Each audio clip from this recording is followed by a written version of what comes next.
Former judge Antonio DiPietro rose to prominence as prosecutor in the Mani Pulite, or Clean Hands, anti-corruption campaign in Italy. The early 90s saw the arrest of many prominent politicians and industrialists. But when Silvio Berlusconi was elected prime minister in 1994, he used his vast media empire to establish a new power elite in Italy. He blocked the investigation of his Fininvest company by spreading rumors about irregularities in DiPietro's office with the help of his own press outlets. DiPietro had to resign later that year. So, would a global communication platform like Second Life have made it easier to counterbalance misinformation in mass media?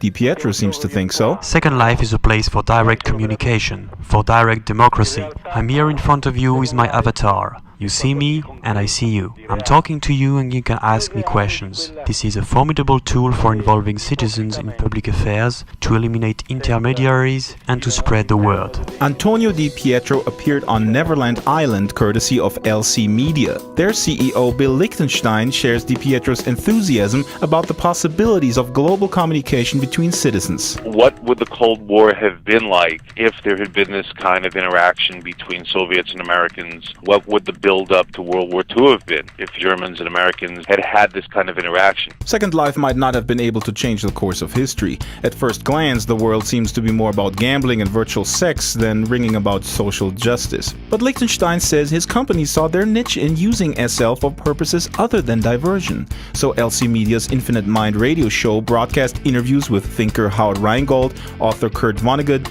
and musician Suzanne Vega, all appearing as their avatar alter egos. Lichtenstein says SL can help people to better understand other cultures and recounts a story where the tradition of freedom of expression in the United States became a facilitator. One day he walked into a virtual listening booth on his company's SIM, and there was a woman there from Saudi Arabia listening to a show on depression. First thing she said was, "They let you put this on the radio in the United States?" The media landscape in the US might be more varied than elsewhere, and the concentration in one political figure like Berlusconi in Italy might be far on the horizon, but Lichtenstein says there is no doubt that in America there is a consolidation of corporate interests. When you look at the major networks, NBC owned by General Electric, CBS owned by a major media corporation, ABC is owned by the Disney Corporation. When you call ABC News, the main number they pick up and they say, "Have a magical day." There's no quick buck to be made with idealistic goals like the ones Lichtenstein and DiPietro favor. In the case of SL, this can actually become an advantage.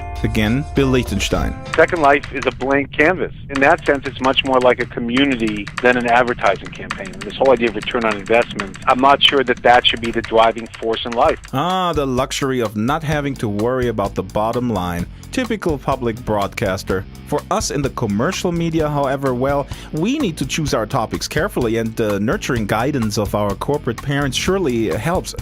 Am I implicating myself? I better sign off quick. For Live For You News, this is Drax DiPietro, off to my next assignment. Probably profiling a sports shoe store or something. Maybe I can score some freebies.